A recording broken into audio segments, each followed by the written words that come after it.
마스크 쓰고 예배드리는 게 이런 분위기라는 거 오늘 처음 알아요. 한국에 있는 우리 가족들이 얼마나 힘들지가 진짜 많이 좀 공감이 되었습니다, 여러분. 좀 조금 편한 환경 가운데 있지만 그래도 또 어려움 당하는 이웃을 잊지 않고 기도하면서 마음 쓸 수 있는 그런 우리 모두 됐으면 좋겠습니다. 여러분, 바울이 드디어 로마에 입성을 합니다. 바울은 지금 미결수이기는 하지만 사실 엄연한 죄수의 신분이었습니다. 여러분, 이 당시에요, 황제에게 상소한 죄수들은 황제를 호위하는 군대가 관리하는 감옥이 있었는데 거기에 따로 수감이 되는 게 일반적인 관례였습니다. 그러나 오늘 본문에 보면 바울에게는 따로 집을 얻어 머물 수 있는 특혜가 주어졌다라고 그랬습니다. 아마도요, 바울을 호송하여 온 백부장 율리오가 여러모로 바울을 위해서 유익한 증언을 해 주었기 때문에 가능한 일이었을 거라고 짐작이 됩니다. 여러분, 감옥보다는 분명히 편했을 겁니다. 하지만 그렇다고 해서 완전히 자유로운 생활을 할 수 있는 것은 아니었습니다. 그러니까 바울을 감시하는 군인이 항상 옆에 있었고, 오늘 말씀 20절에 보면 바울이 도망치지 못하게 쇠사슬로 그를 묶어 두었던 것을 우리가 알 수 있습니다. 여러분, 이 당시 로마의 법은요, 죄수가 탈옥을 하게 되면 죄수를 감시하던 간수가 사형을 당하는 그런 법이었습니다.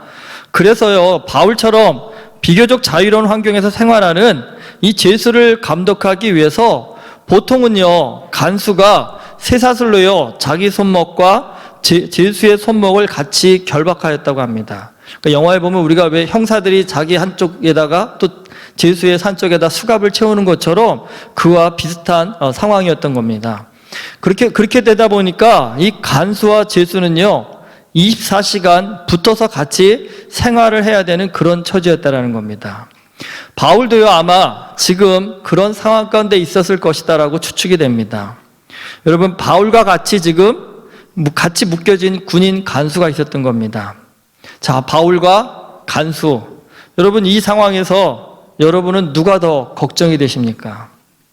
사람이요, 여러분, 이렇게 밀접하게 붙어 있으면요, 서로 영향을 주고받을 수밖에 없습니다.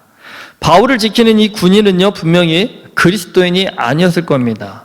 그렇다 한다면 그리스도인 바울과 비그리스도인 군인이 지금 함께 있는 것입니다. 한번 생각해 보시죠. 지금 어떤 상황이 펼쳐질 것 같으십니까? 여러분, 아마 누구도요, 바울이 그 군인으로부터 더 큰 영향을 받을 것이라고는 생각하지 않으실 겁니다. 오히려 반대 계시죠? 그 군인이 지금 바울로부터 영향을 받아서 예수님을 믿게 되지 않을 것일까라는 그런 확신을 다 가지실 겁니다. 여러분, 바울 당시 교회는 진짜 이제 막 태어난 갓난아이와 같았습니다. 사실 오늘날과 같이 번듯한 교회가 건물도 없었고 세상에 대해서 영향력을 미칠 만한 높은 위치의 사람들도 없었습니다.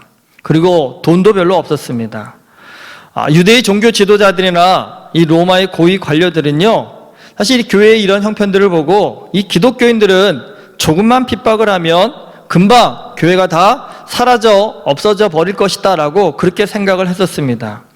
하지만 그들의 예상과는 전혀 다르게요, 교회는요, 엄청난 핍박을 받으면서도 오히려 성장을 하게 되었다는 사실입니다. 지금 코로나로 인해서 우리도 좀 사회적 거리두기 하면서 여러 가지 제약이 있지만 한국은 이보다 더합니다. 그래서 지금 한국 교회들마다 뭔 고민들이 있냐면, 앞으로 전도는 어떻게 하냐, 앞으로 교회에 큰일 난 거 아니냐라는 걱정하는 목소리가 꽤 많이 나오고 있습니다. 하지만 여러분, 우리가요, 초대교회의 역사를 보면요, 사실 이런 걱정은요, 좀 불필요한 걱정이라고 할까요? 쓸데없는 걱정은 아니지만 교회의 본질을 모르는 걱정이라고 볼 수도 있습니다. 여러분, 초대교회 당시에는요, 십자가나 성경책과 같은 기독교 관련 물품만 있어도요, 갖고 있어도 처벌을 받았습니다. 하물며요, 누군가에게 가서 그리스도를 전한다든가 복음을 전한다고 하면 재산을 몰수당한다거나 사형을 당할 수도 있는 엄청난 처벌을 받았습니다. 자, 생각해 보시죠. 이런 상황이라고 한다면 전도라는 것은요, 꿈도 꿀 수 없는 그런 상황이었습니다. 하지만 아이러니하게도요, 여러분, 초대교회는요, 지속적으로 성장하였다라는 것입니다. 어떻게 성장하였을까요? 전도하면 죽인다고 하는데도 어떻게 많은 사람들이 교회에 나올 수 있었을까요? 여러분, 그 전에 바울의 삶을 다시 한번 돌아보실 필요가 있을 것 같습니다.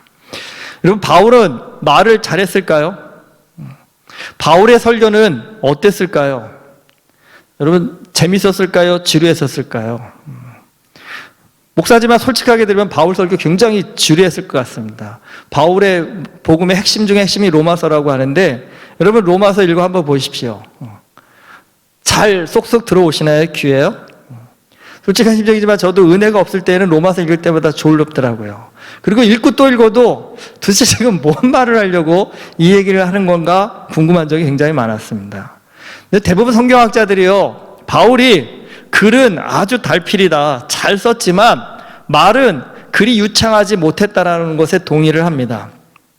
신뢰가 있는데 사도행전 20장에 보면요, 유두고라는 청년이 바울 설교 듣다가 3층 창가에서 듣다가 졸다 떨어져 죽었다고 합니다. 여러분, 설교 듣다가 졸다가 떨어져 죽을 정도라면 그 설교가 어땠을 거라는 건 상상이 가시죠. 굉장히 일단 길었고요, 긴 것도 중요하지만 지루했다라는 것을 우리가 충분히 이해할 수 있을 것입니다. 분명한 것은 바울은 유창한 달변가가 아니었습니다. 그럼에도 불구하고 바울은요, 굉장히 능력 있는 전도자였고, 바울이 가는 곳곳마다 많은 사람들이 예수 그리스도를 믿고 회심하고 변화되었다라는 겁니다. 그렇다 한다면 우리는 말을 잘해야 사람을 감동시킬 수 있고 변화시킬 수 있을 거라고 생각하는데, 바울은 무슨 능력이 있었길래 말도 잘 못했는데도 불구하고 그렇게 엄청난 전도의 역사를 이뤄낼 수 있었을까? 그 이유는 여러분 간단합니다. 바울엔 유창한 말의 능력이 있었던 것이 아니라 권세 있는 말을 하는 사람이었기 때문입니다. 초대교회는 어떻게 전도를 할 수 있었을까? 여러분, 초대교회는요, 교인들이 말 잘해가지고 전도할 수 있었던 것이 아닙니다. 초대교회 교인들은 말 잘하는 교인이 아니라 복음을 삶으로 실천하며 사는 삶의 능력에 있어서 굉장히 탁월한 능력을 가진 사람들이었기 때문입니다. 그래서 여러분, 초대교회 교인들은 누구한테 가서 예수 믿으라, 교회 한번 가볼래, 그렇게 얘기하지 않았습니다. 그냥 열심히 살았습니다. 그냥 평범하게 살았습니다. 그런데 그 열심히 사는 모습, 평범하게 사는 모습 가운데에 주변 사람들이 보기에도요, 남다른 모습들이 드러나기 시작했다는 겁니다. 그런데 그 남다른 모습이 주변 사람들에게 궁금증을 주었다는 겁니다. 당신은 어떻게 그렇게 다르게 살 수 있느냐라는 그런 궁금증들을 초대교회 교인들이 삶의 현장에서 너무 자연스럽게 보여주니까요, 주변 사람들이 와서 물어보는 거죠. 나 같으면, 내가 당신이라면 죽을 것 같은데, 내가 당신이라면 미칠 것 같은데, 내가 당신이라면 못 살 것 같은데 당신은 어떻게 그렇게 다르게 살 수 있습니까? 라고 물어보는 거죠. 여러분, 물어보는데 답은 뭐겠습니까? 내 안에 남다른 믿음이 있다고, 내가 믿는 한 분이 있다고요. 그러면 당연히 그 사람들이 궁금하겠죠. 그분이 누구십니까? 거기에서 그들이 전하는 예수 그리스도라는 그 한마디가 많은 사람들을 복음으로 회심시키는 역할을 했다라는 겁니다. 여러분, 지금 바울과 간수가 24시간 붙어 있다고 합니다. 분명히 누가 더 말을 많이 했을까요? 바울이 더 말을 많이 했겠죠. 근데 여러분, 24시간 말을 하다 보면 본심이 드러날 테고 그 사람의 본성이 드러날 것입니다. 그렇다 한다면 여러분, 믿지 않는 사람하고 나하고 24시간 붙여놓는다고 한다면 여러분, 어떤 상황이 벌어질 것 같으세요? 아마 죄송하지만 실망하겠죠. 믿지 않는 사람이. 너 그 정도밖에 못 믿고 있는, 너 그런 사람이었어? 라는 그런 어떤 얘기들이 나올 겁니다. 근데 지금요, 그 중요한 것은 그것이 아닙니다. 여러분, 지금 바울이 훨씬 더 말을 많이 할 겁니다. 근데 여러분, 바울이 아무리 유창하고 화려한 말을 많이 한다고 해도 사실은 여러분, 내가 군인의 입장이라 한다면 바울이, 사람이 말이라는 것도 그렇잖아요. 한계가 있잖아요. 듣다 보면 지겹고 반복되는 거기 때문에 그 말에 별로 영향을 받지 않을 겁니다. 하지만 중요한 것은요, 바울의 말보다는 태도가 그 군인에게 훨씬 더 큰 영향을 주었을 거라는 사실입니다. 군인이 분명히 바울의 입장을 놓고 보면요, 내가 만약에 바울의 입장이라고 한다면 지금 어떤 모습이었을까를 생각해 보면 쉽게 답이 나오겠죠. 지금 큰 재판을 앞두고 있습니다. 사느냐 죽느냐가 걸려있는 큰 재판이 앞두고 있고 또 미워하는 사람들도 많습니다. 그렇다 한다면요, 걱정과 한숨 그리고 슬픔이 가득해갖고 탄식하면서 야, 참 사는 거 힘들다, 나 언제 죽을지 모른다라며 신세한탄할 것 같은데, 여러분 지금 바울은요, 오히려 이 힘든 환경 가운데서도 로마에 있는 유대인 지도자들을 초청하고 그들에게 뭐라고 선포하냐면, 이스라엘의 소망으로 말미암아 내가 이 쇠사슬에 매인 바 되었노라 하면서 절망이 가득한 상황에서도요, 소망을 말하는 여러분 그 모습, 그러니까 그 말의 내용이라기보다는 그 말을 전하는 바울의 삶의 그 모습이 훨씬 더 그 군인에게 큰 도전을 주었을 것입니다. 근데 여러분, 한번 여기서 우리가 생각해 볼 것이 있습니다. 지금 바울은 제수의 신분으로 쇠사슬에 묶여있는 이스라엘의 소망이라고 얘기합니다. 그러면 지금 쇠사슬에 묶여있는 바울에게 말하는 소망이라는 것은 과연 무엇일까요? 이 바울이 말하는 이스라엘의 소망은 예수님을 의미합니다. 그러니까 자신은 지금 그리스도인 예수님을 증거한다는 이유로 말미암아 쇠사슬에 묶이는 이런 고통을 당하고 있다는 것입니다. 생각해 보시죠. 여러분, 살면서 누구 때문에 고난 한 번쯤은 다 겪어보셨을 것입니다. 그러니까 누구 때문에 고난을 겪게 된다고 한다면, 여러분 나한테 고난을 주는 그 사람에 대해서 어떤 마음이 드십니까? 분명한 것은 원망의 마음이 더 클 것입니다. 그런데 지금 바울은요, 전혀 원망하는 마음이 아닙니다. 오히려 기쁘고 즐거운 마음입니다. 그 이유는요, 예수님으로 인해 받는 이 쇠사슬의 고난보다도요, 예수님으로 인해서 받는 소망이 더 크기 때문이라는 겁니다. 생각해 보시죠, 여러분. 우리도 예수님을 믿고 바울도 예수님을 믿습니다. 그런데 바울은 예수님을 어떻게 믿고 있길래 그처럼 힘들고 어려운 상황에서도 소망이 가득한 그런 삶을 살아낼 수 있었던 것일까요? 여러분, 이 당시 바울은요, 60이 넘은 노년이었습니다. 그리고 이런저런 질병으로 고통을 받고 있었습니다. 그리고 자신의 운명을 결정할 중대한 재판도 앞두고 있습니다. 근데 여러분, 이런 상황이 살면서 바울에게만 주어지는 것일까요? 그렇지 않습니다, 여러분. 우리 누구나 다 나이가 들어 늙어가면 몸이 쇠약해져서 아플 수밖에 없습니다. 그리고 여러분, 바울만 재판받아서 걱정되는 것이 아니라 앞날에 대한 걱정과 두려움은 누구에게나 있는 것입니다. 여러분, 브리즈번에 코로나 환자 한 명 발생했다는 이유만으로도 다 가슴이요, 철렁하시지 않았어요? 나도 그렇게 되면 어떻게 할까라는 걱정이요. 또 솔직히 누가 장담할 수 있겠습니까? 그렇죠? 그렇다 한다면 여러분, 이런 상황 속에서도 소망을 가지고 미래를 말할 수 있는, 두려움을 갖지 않고 내일을 말할 수 있는 그런 믿음의 담대함이 과연 우리에게도 있을까요? 여러분, 믿음 없는 사람들에게 사람이요, 나이가 들어서 여기저기 아프면 무슨 소망이 있을까요? 죄송한 얘기지만 나이 드신 어른들 만나보면 딱 그런 얘기밖에 안 하십니다. 가끔 저희 어머니도 그러십니다. 지금 거의 80이 되셔서 여기저기 아프신데, 이제 엄마는 늙어서 그런 걸 어떻게 하겠니? 이제 하나님 만나러 갈 일밖에 보고 더 남았겠냐고요.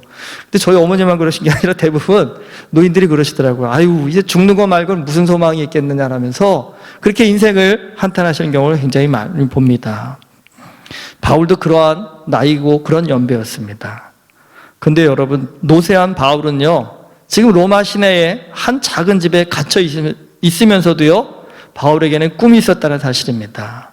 그 꿈은 어떤 거였냐면, 오늘날의 터키인 이 소아시아와 그리스인 마게도냐와 아가야를 다니면서 복음 가운데 세운 교회와 성도들을 생각하면 장차 그 교회와 성도들이 어떻게 이 땅에 하나님의 나라를 세워갈 것인가에 대한 그 소망함이 바울 안에 가득했다는 것입니다. 여러분, 누가 진짜 행복한 사람이냐? 이 사람이 진짜 행복한 사람이랍니다. 죽는 날까지 꿈을 꿀 수 있는 사람, 그 사람이 진짜 행복한 사람이라는 겁니다. 근데 여러분, 진짜 지금 나이와 상관없이 죽는 날까지 나는 꿈이 있습니다 라고 꿈을 간직하고 계신 분들이 있으십니까? 근데 여러분, 죽는 날까지 누가 꿈꿀 수 있는지 아십니까? 여러분, 자신만을 위해 산 사람은요, 늙어갈수록 꿈을 잃어버립니다. 왜냐하면 육체가 노쇠해지기 때문에 점점점 한계가 많아지기 때문입니다. 그러니까 자신만을 위해 살아온 사람은 자기가 뭘 할 생각밖에 못하고 산다라는 겁니다. 여러분, 그런 분이 60이 넘고 70이 넘고 80이 넘으면 할 수 있는 일이라는 거예요. 젊어서는 뛰어다니던 계단도 나이가 들면 가쁜 숨을 몰아쉬며 올라가야 되는 게 그게 인생입니다. 여러분, 그렇게 된다면 자기밖에 모르고 산 사람이라는 것은요, 그런 상황에서 무슨 소망이 있고 무슨 꿈이 있겠습니까? 하지만 여러분, 바울처럼요, 그리스도 안에서 이 꿈꾸는 사람은 평생을 자신이 아닌 남을 위해 살아왔습니다. 남들이 보기에는 왜 이렇게 힘들고 고생스럽게 사냐고 물어볼 만한 인생이지만, 바울은요, 타인을 섬기며 사는 삶의 기쁨을 젊어서부터 너무나 확실히 체험하였고, 그리고 그런 삶은요, 늙어갈수록요, 더 큰 기쁨과 소망이 넘치는 삶이라는 것을 확실히 알게 되었다는 겁니다.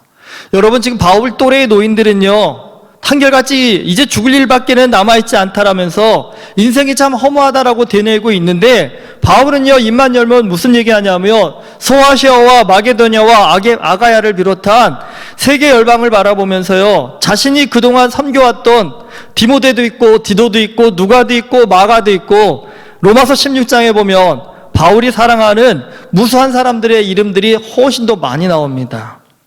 그러니까 자신은 비록 로마에 지금 한 집에 갇혀 있지만 바울의 마음에는요, 세계 열방을 향해 나아가는 이 무수한 믿음의 지체들의 얼굴들이 떠오르고 있다는 겁니다. 그래서 몸은 비록 제약을 받고 있지만 여러분, 바울의 마음 가운데는요, 지금도 그레데 섬에서 사역하고 있는 디도의 얼굴이 떠오를 거고요, 에베소서 사역하고 있는 디모데의 얼굴도 떠오를 거고, 그리고 옆에 같이 봉사하고 있는 누가를 비롯한 마가를 비롯한 또 브리스길라와 아굴라 부부와 같은 무수한 사람들이 지금도 하나님의 나라를 위해서 얼마나 큰 헌신과 꿈을 꾸고 나아가는지 여러분 생각해 보십시오. 비록 몸은 늙어서 좀 노쇠해졌지만 그 마음 가운데는요, 지금도 소아시아에서 역사하시는 하나님, 지금도 마게도냐와 아가야에서 역사하시는 그 하나님을 바라보며 마음이 뜨거워지는 하나님, 몸은 늙었지만 마음은 청춘인 인생이 되었다는 겁니다. 여러분, 보통 사람은요, 몸보다 마음이 먼저 늙는다고 합니다. 그러니까 내가 늙고 있는지에 대해서 여러분 확인할 수 있는 가장 큰 방법이 있다 합니다.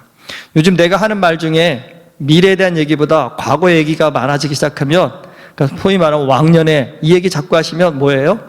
이제 늙어지고 계시다는 얘기입니다.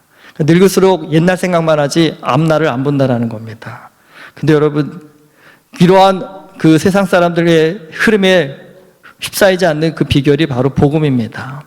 복음은요, 우리의 마음이 죽을 때까지 늙지 않고 청년의 꿈을 꾸게 할 수 있는 능력이 있습니다. 여러분, 나이가 들면 육신이 연약해지는 것 당연한 겁니다. 하지만 여러분, 그 생각과 마음까지 연약해지는 것은 아닙니다.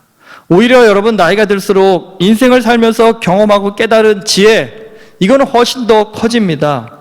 문제는 그 지혜를 이 몸이 안 따라준다는 것뿐입니다. 근데 여러분, 그 지혜를 젊은 다음 세대들이 귀를 열어서 듣고 따라온다고 한다면요, 훨씬 더 큰 역사가 일어날 것입니다. 바울이란 사람이 이뤄낸 역사보다 사실은 바울 이후에 바울의 제자들이 일어난 역사가 훨씬 더 큰 것입니다. 그러니까 바울이 지금 그런 꿈을 이룬 사람입니다. 바울이 예수 그리스도를 만나서 많은 경험들을 하고 많은 능력들을 가지고 많은 은혜를 체험했지만 사실은 바울은 그보다 더 많은 인생의 지혜를 깨달았다는 겁니다. 그러니까 젊어서의 바울보다 노년의 바울이 하나님의 은혜와 능력과 영광을 훨씬 더 많이 담고 있었다는 겁니다. 그런데 일할 만한 나이가 되니까 바울이 로마의 감옥에 갇혀 있었고, 일할 만한 나이 되니까 이제 멀리 배 타고 갈 수도 없을 만큼 체력이 쇠화해졌다는 겁니다. 하지만 바울에게는요, 함께 했던 믿음의 자녀들이 있었다는 것입니다. 바울의 그 영적인 지혜와 능력을 가지고 누가가, 마가가, 많은 사람들이 세계 열방을 향해 나아갈 수 있는 역사가 일어났다는 사실입니다. 여러분, 이 역사를 바울이 어디서 이뤄냈을까요? 교회를 통해 일어났다는 겁니다. 여러분, 교회라는 곳, 세상 사람들이 보기면 그거 왜 맨날 거기 왜 가냐라고 볼 수 있겠지만, 여러분, 교회는 정말 놀랍고 능력 있는 믿음의 공동체입니다. 여러분, 교회에는 정말 노인부터 어린아이까지 함께 있습니다. 그런데 이 전 세대가 하나의 목적으로 바라보고 하는 것이 바로 예수 그리스도입니다. 물론 세상에도 목적을 가지고 있는 많은 조직이 있지만 여러분, 모든 세대가 어우러져서 한 목적을 가지고 한 마음으로 나아갈 수 있는 그런 조직이 세상에 얼마나 있겠습니까? 사실 교회는 하나님께서 우리로 하여금 죽을 때까지 하나님 나라의 꿈을 꾸고 행복하라고 보여주신 믿음의 공동체라는 것입니다. 하지만 교회에 온다고만 능사는 아니라는 사실입니다. 이 교회 안에서 하나님께서 주시고자 하는 그 축복을 받을 수 있는 믿음의 훈련을 잘 받아야 된다는 겁니다. 그러면 교회 안에서 우리가 받아야 될 훈련은 어떤 것입니까? 여러분, 여러 가지가 있겠지만 우리의 삶이 죽는 날까지 꿈꾸는 자가 되기 위해서 받아야 될 큰 훈련 두 가지가 있습니다. 그 하나는요, 이 교회 안에서 나만의 인생이 아닌 우리의 인생을 바라볼 수 있는 영적인 안목이 열려야 된다는 겁니다. 그리고 또 한 가지 중요한 것이 있습니다. 사람은 함께 살 때 능력이 생깁니다. 함께 할 수 있을 때 권세가 생긴다는 겁니다. 혼자서 할 수 없는 일이지만 둘이서 하면 할 수 있는 일이 훨씬 더 많아진다는 겁니다. 그러기 위해서는요, 죄송하지만 성깔이죠, 내 고집이죠, 내 가치죠, 내 생각이죠. 함께 어울리기 위해서는 나를 내려놓을 수 있는 공동체적인 삶의 훈련을 받아야 된다는 겁니다. 여러분, 하나님 나라의 영적인을 바라볼 수 있는 영적인 안목이 열리고 그 영적인 안목을 가지고 믿음의 공동체들이 함께 할 수 있는 이 선한 지체로서의 훈련을 잘 받게 된다고 하면요, 우리의 육신은 날로 쇠퇴하여도 우리의 마음은 다음 세대를 세우고 키우는 보람과 기쁨에 더욱 새로워질 것입니다. 저는 할 수만 있으면 우리 코로나로 올해는 선교를 갈 수 없지만 앞으로 길이 열려지기만 하면 우리 선교를 좀 청년부 따로 어른 따로가 아니라 함께 갈 수 있었으면 좋겠습니다.